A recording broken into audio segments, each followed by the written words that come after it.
بسم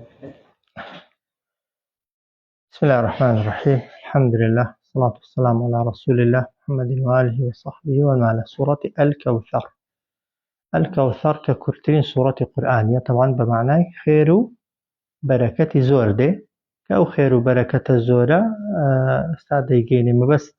في غنبراتي صلى الله عليه وسلم يعني أو حوزي كوسرية يا أو رباري كوسرية كخوال قيامت دا يدابة في غنبر هۆکاری هاتنە خوارەوەی سوورەتەکەی ئەوە بوو کە پێغەمبەر صلی الله عليه وسلم چەند کوڕێکی هەبوون وایە یەک لەو کوڕانەی کە هەیبوو ناوی قاسم بوو پێیان دەگوت ئەبەل قاسم کاتێک کە وەفاتی کرد بتپەرستەکانی مەکە هەندێکیان گوتیان وازی لێبێنن هیچ کە دژایەتی مەکەن چونکە محەممەد هیچ جێگرەوەیەکی نییە بە تەبیعەت بۆ خۆی دەمرێ و کە مردیش دینەکەی لەناو دەچێ چونکە وەزاخ کوێرە پێغەمبەر بەشەر بوو تەوان بەو قسانە خەفەتی دەخوار بەبێ گومانی ناڕەحات دەبوو بەڵام کاتێک لەناو سەحابەکاندا بوو و لەناو هاوڵاندا بوو یەک لە هاوڵەکان دەفەرمێ پێغەمبەر صلی الله عليه وسلم چوو حاڵەتێکی تایبەتەوە زانیمان وەحی بۆ دێ دواتر کە چاوی کردەوە فەرمووی ئێستا جیبریل هاتە لام و ئەو سوورەتەی بۆ هێنامە خوارێ جا پێغەمبەریش صلی الله عليه وسلم دڵی خۆش بوو و سەحابەکانیش دڵیان خۆش بوو سوورەتەکە طبعا معلومە دەفەرمێ ئینا ئەعەطەیناکە الکەوثەر بێگومان ئێمە بەخشیمان بە تۆ کەوثەر کەوثەر جا وەکو گوتم یا دەکرێت بڵێن خێر و بەرەکەتێکی زۆر خێر و بەرەکەتێکی زۆر کە پێغەمبەرایەتیە یان هەموو ئەو چاکانە کە خوا لەگەڵ پێغەمبەری کردبوو صلی الله عليه وسلم ئینا ئەعەطەیناکە الکەوثەر بێگومان ئێمە بەخشیمان بە تۆ ئەی محەممەد صلی الله عليه وسلم خێر و بەرەکەتێکی زۆر یان ڕووباری کەوسەر و حەوزی کەوسەر جا کەوسەر حەوزە یان ڕووبارە ئەی بۆ لە حەدیثیدا دەفەرمێ هو نهر في الجنة لە شوێنێک دەفەرمێ حەوضی لە شوێنێک دەڵێ حەوزەکەم لە شوێنێک دەفەرمێ ڕووبارەکەم بێگومان هەردووکێتی ڕووبارەکە لەکوێیە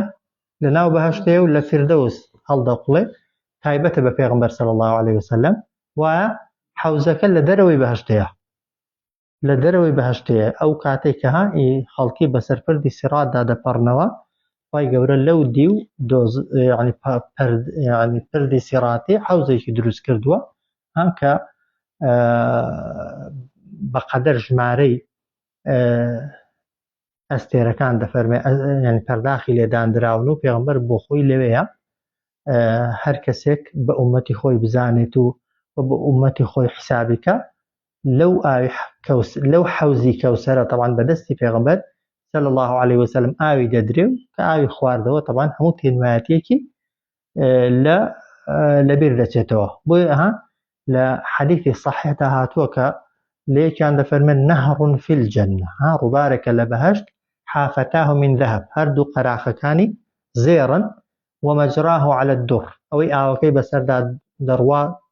یاقوت و مرواریە تربته أطيب من المسك دەفەرمێ ئەو گوڵ و قەوزەیە کە پێوەیتی لە میسک بۆنی خۆشترا وماؤه أحلى من العسل ئاوەکەی شیرینترە لە هەنجوین وأبيض من الثلج سپیترە لە بەفر من شرب منه شربة هەر کەسێک یەک قومی لێ بخواتەوە لم يظمأ بعدها أبدا هەتایە تینووی نابێتەوە لە حەدیثێکی کەدا دەفەرمێت کە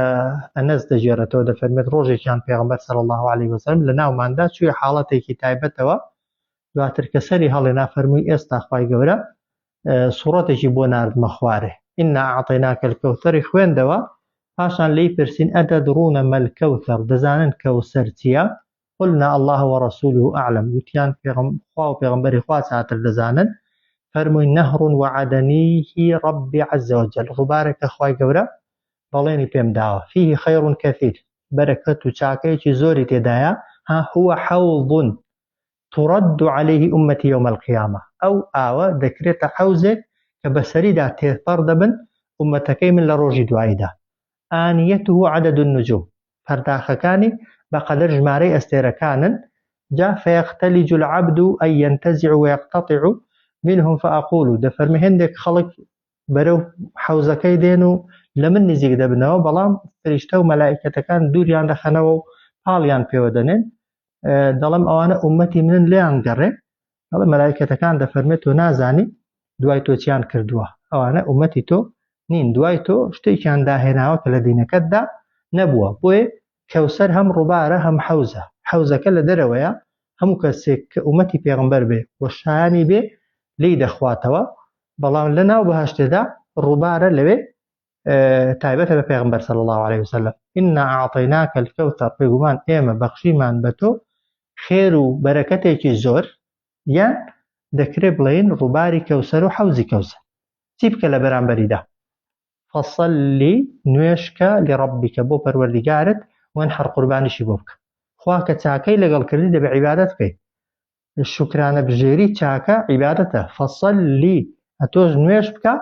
بۆ پەروەردیگارت جا نوێژی واجبە و نوێژی سنەتە وەنحەر قوربانیشی بۆ بکە لە بەرامبەر ئەو چاکەیەدا ئینە شانئەکە بێگومان ناحەزەکانی تۆ دوژمنەکانی تۆ هووە بەتەنها ئەلئەبتەر دوابڕاون وەجاق شوێرن تۆ دووەجاق شوێر نی ئێستا پێغەمبەر صلی الله عليه وسلم لە یەک چرکەدا چەند هەزار کەس ناوی دێنێت و سەڵەواتی لەسەر لێ دەدا و ئەوانەشی کە دژایەتی پێغەمبەریان دەکە صلی الله عليه وسلم چێ ناویان دێنێ چێ باسییان دەکا ئەگەر کەسێک موویەکی پێغەمبەری دەستکەوێ صلی الله عليه وسلم وایە هەمومان تامەزرۆین بە خەونیش بێ جارێک پێغەمبەر ببینی صلی الله عليه وسلم یان کە ئەوانەی دەچنە مەککە و مەدینەی یعنی هیوایەتیان ئەوەیە لاقیان جێ پێیان لە شوێنێکدانن کە پێغەمبەر پێشتر پێی لێدا نابێ صلی الله عليه وسلم ئەوە لە شوێ و ئەوەی کە دژایەتی پێغەمبەریان دەکرد و ڕقیان لە پێغەمبەر بوو صلی الله عليه وسلم لەکوێ وێ قسەی خوای ئینە شانئەکە بێگومان ناحەزەکانی تۆ ئەوانەی ڕقیان لە تۆیە هووە هەر ئەو ئەلئەبتەر دوابڕاوە بۆ وەجاق شوێر و بێ پاش ماوەیە صلی الله على سيدنا محمد وعلى آله وصحبه